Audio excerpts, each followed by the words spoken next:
गुज़ारिश आहे त इजलास जी बाक़ाइदा शुरूआत कयूं था पिया मोबाइल फ़ोन जेके आहिनि उहे खोले तव्हां साइलेंट ते करे छॾियो असां बि कया आहिनि आई सां सभिनी असां बि साइलेंट ते करे छॾिया आहिनि ऐं इन इजलास जी बाक़ाइदा शुरूआत करण जे लाइ तलाब कलाम पाक जे लाइ पेटीअ सिंध जे मरकज़ी सदर साईं हाजी शफ़ी सचे साहब खे गुज़ारिश कनि त तलाब कलाम पाक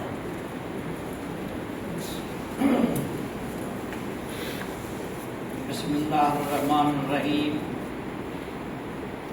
कुल हुवल्लाहु अहद अल्लाहुस समद लम यलिद वलम यूलद वलम यकुल लहू कुफुवन अहद सदक़ल्लाहुल अलीयुल अज़ीम।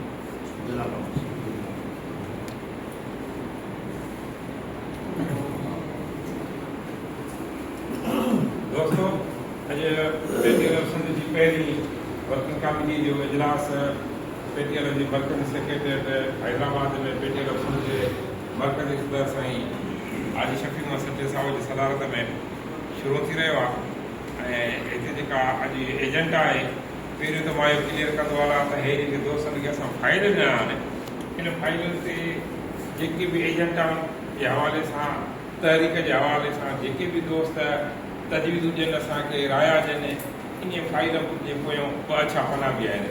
उन्हनि ते लिखी ॾियनि इहो फाइल इन्हनि दोस्तनि जो आहे जंहिंमहिल मीटिंग ख़तमु थींदी इहो साॻियो ई फाइल असां वटि दोस्त जमा कराइनि वरी जॾहिं जेको ॿियो इजलास थींदो असांजो वर्किंग कमेटीअ जो दोस्तनि खे इहो ई फाइल मिलंदो जेके हिन जा तजवीज़ा लिखियल हूंदियूं उहे बि मिलंदियूं नए इजलास जी एजेंडा बि मिलंदी ॿिया पना बि मिलंदा कोशिशि कंदासीं त अॻिते जेका असांजो इजलास आहे उहो फाइल जेको आहे असांजी पेटीअ जी तरक़ीब जो फाइल हूंदो इनशा ताला असां कोशिशि इहा कंदासीं अॼोकी जेके एजेंडा पहिरीं आहे सिंध जे प्राइमरी उस्तादनि जे सर्विस इंस्पेक्टर जी नोटिफिकेशन जारी कराइण लाइ ऐलान तारीख़ खे कामयाब बणण लाइ हिकमत में जोड़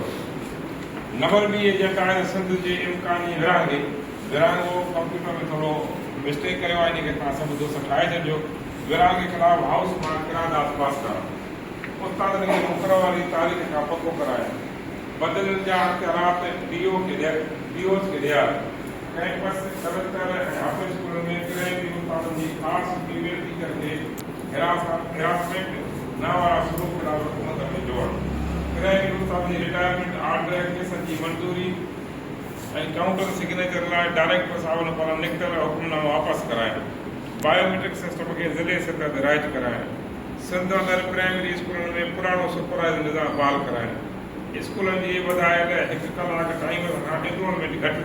थींदी उन ते नज़रसानी बाबति राया तजवीज़ ॾियणु ॿी का बि एजेंडा सदर जी इजाज़त रखी सघिजे मां हाणे गुज़ारिश कंदुमि पेटीअ सिंध जे मरकज़ी सदर मोहतरम साईं हाजी शफ़ी सचे साहब खे इन सभिनी एजेंडाउनि ते तफ़सीली तौर ते ब्रीफिंग कई